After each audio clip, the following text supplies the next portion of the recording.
Video 18-1 Reversible reactions, dynamic equilibrium, equilibrium expressions, KQ, and shifting equilibrium.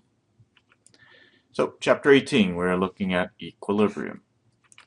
Okay, now, remember this term reversible reactions. Okay? Theoretically, every reaction can proceed in both directions. However, not all of them will. Okay, so in other words, A and B can turn into C and D, and C and D can turn into A and B. Okay, now, if a reaction is reversible and it's in a closed system, eventually the reaction can reach a chemical equilibrium. Okay? It must have this condition, though, a closed system where basically substances cannot go in or be removed from the system. Okay, so we use our double arrow, A and B turn into C and D turn into A and B, and at equilibrium, okay, the rates are equal. And again, remember, that does not mean that you have to have equal amounts of C and D and A and B. Okay, now, equilibriums, okay, can lie mostly to the left, in which case this means you have mostly reactants present in your system at equilibrium, or mostly to the right, where you have mostly products, very few reactants, or someplace in the middle. You have significant amounts of reactants and products present. Okay, now, how can you figure out where it's going to lie? Okay, there is something called the equilibrium expression. Okay, so once a system has reached equilibrium, okay, and you balance it with coefficients, the general term for an equilibrium is this. Okay, concentration of the products, C and D, raised to their coefficients, over the reactants, A and B, raised to their coefficients, will always equal a constant. Okay, we call it KEQ, and this is the equilibrium constant for this specific reaction. Okay, now, what does that mean? If you were to change D or change C, the system has to shift so that the new constant equilibrium concentrations of C, D, A, and B will still come out to be the exact same number. Okay. Now, this KEQ does not change unless you change the temperature. Okay, so the system will always shift to the left or shift to the right, whichever, okay, if you mess up one of these concentrations, so that once they're done shifting, C times D over A times B will always give you the same value. Okay, provided you do not change the temperature. Okay, so what's the significance? Just what we said before.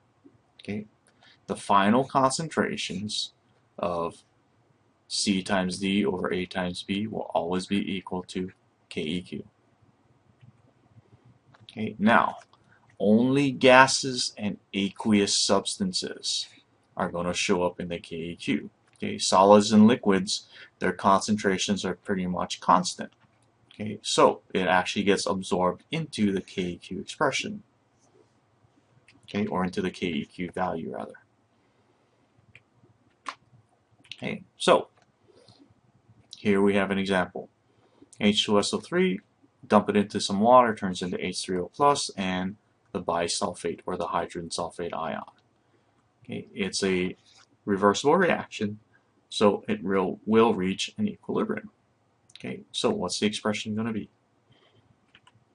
Well, it's going to be the products, okay, H3O plus concentration times the HSO3 minus concentration, okay, raised to the coefficients. The coefficients are all 1, though. Make sure you always balance your reaction, over the concentration of H2SO3, and the water doesn't get put in. The water actually gets absorbed into the KEQ because this is a liquid, it's a constant.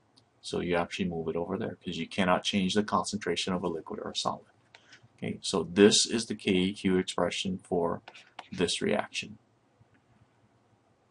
Okay, now, shifting equilibriums. Okay, according to Le Chatelier's principle, if the system is stressed after it has reached equilibrium, the system shifts to relieve the stress. Okay, so what are the things that you can do to mess up an equilibrium? Okay, well, you can change pressures. Okay, but remember, this only affects the system if there are gases in the reaction. And you have to have unequal moles of reactant gases and product gases. Okay? You don't have to have gases on both sides, just the number of moles of gas reactants and gas products have to be different. Okay? And if you increase the pressure, which you can do by decreasing the volume, it will always shift it towards the side with less moles of gas. In order to bring the pressure down, you have to get rid of gas. Okay, you can change the concentrations, and again, this only works if you are adding aqueous or gaseous substances. Okay, and again, this has no effect on the KEQ. The system shifts so that the ratios turn out to be the same as the KEQ value when you're done. Okay, system shifts to get rid of anything that you added, and if you remove something, the system will shift to replace it. Okay, now changes in temperature. Okay, first of all, the KEQ will change. So it's hard to go and predict what the final concentrations will be if you don't know what the new KEQ is at this new temperature. Okay. Now, if the temperature is increased, the system will shift. How do you know which way you can shift? Well, depends. If it is an endothermic reaction, you're basically adding heat.